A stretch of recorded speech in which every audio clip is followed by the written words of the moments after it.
think, therefore I spam. That is all.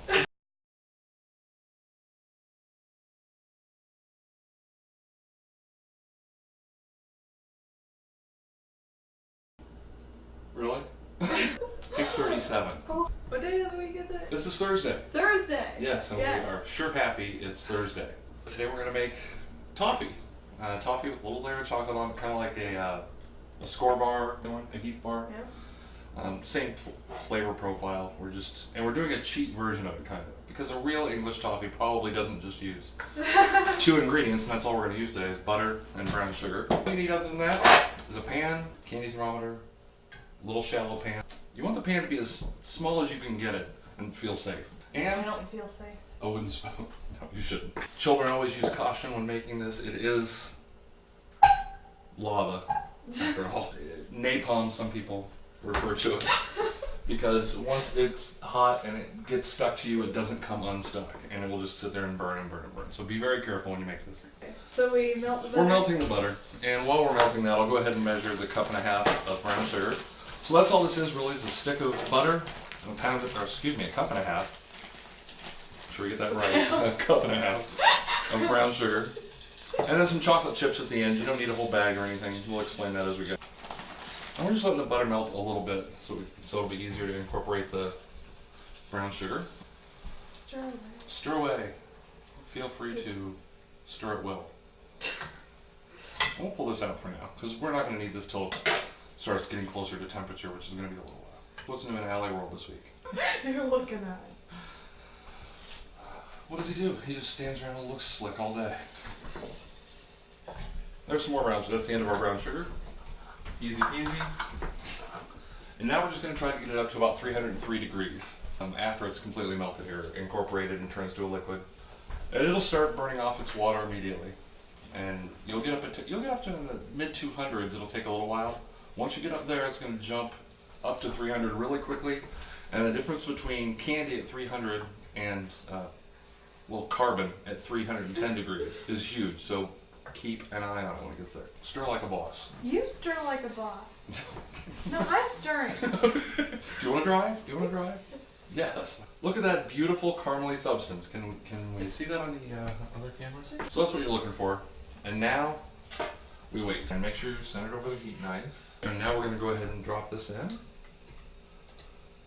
Oh, let me see if we can get a little over there. We're going to have to tip this pan to get the bulb of the thermometer under it so we know what the actual temperature is here. But you're going to want to stir semi-constantly.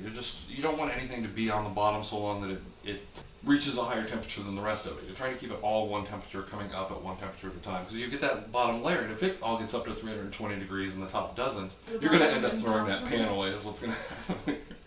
I don't care what kind of pan it is. This is an interesting pan. This is a ceramic. Yeah.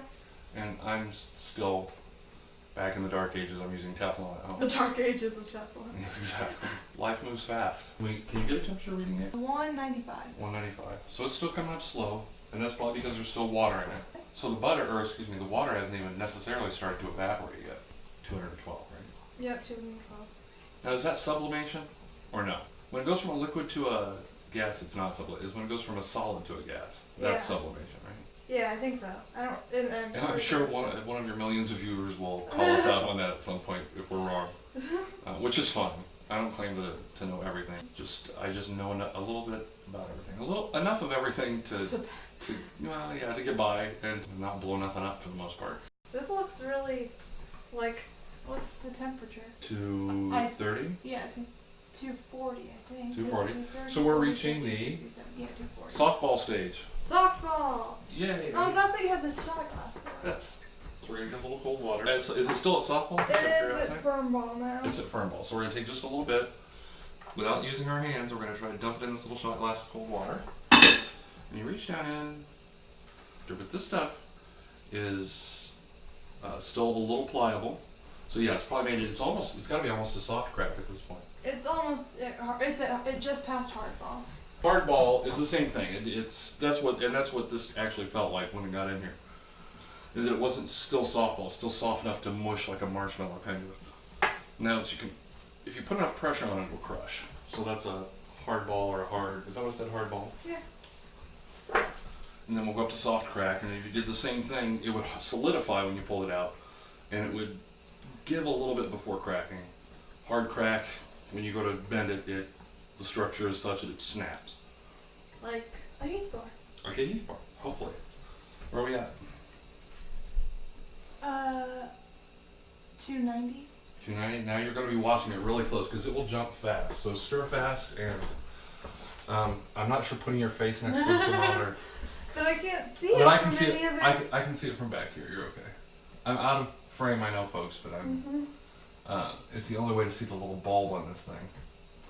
You're at about 295, 300, and we're going to go ahead and pull it because I think it's going to cook a little bit after that. We'll shut that off. And we are just going to yank this real quick. Well, stand back.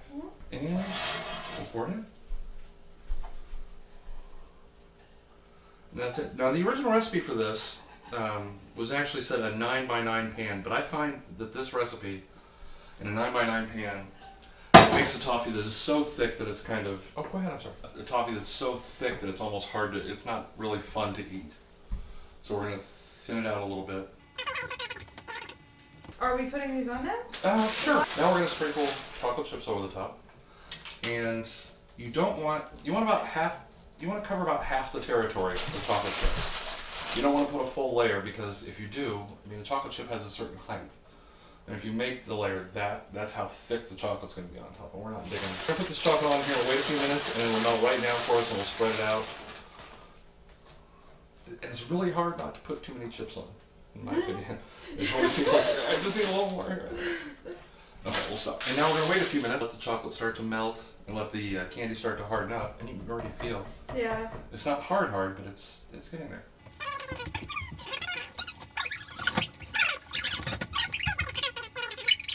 But we're going to let this melt just a little bit more. Well, You say as you play with it? Go ahead. Well, you have to check it. You want to check and see if it looks like it's going to spread for you when you go to start moving it around.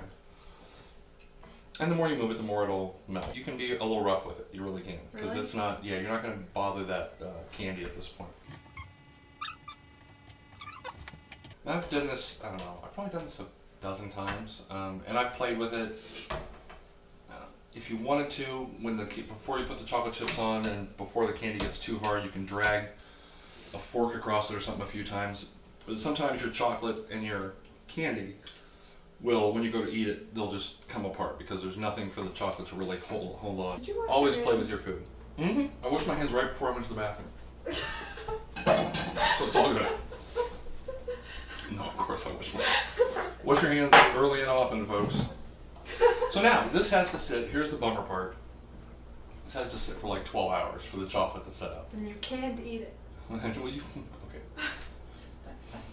If it was at my house and I was alone, it's going to get eaten before 12 hours. But it's wet still, and it's not easy to handle or break up or anything. So you got to wait for 12 hours, and it comes out looking exactly like this. And there you have it. You want a piece? Try a piece. No. Do you like coffee? Mm-hmm. I didn't even ask you if we liked it. Yeah, we're going to make. Good luck. Ebola. You have Ebola. Here's the deal with this stuff. If people don't want to eat it, throw it the hell away.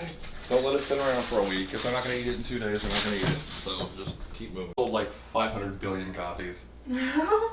It was so big, people in Africa were just getting it via water buffalo. They just carry them in.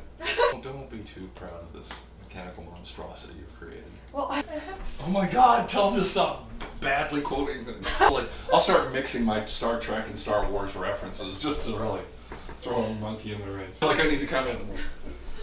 I think, therefore I spam. That is all.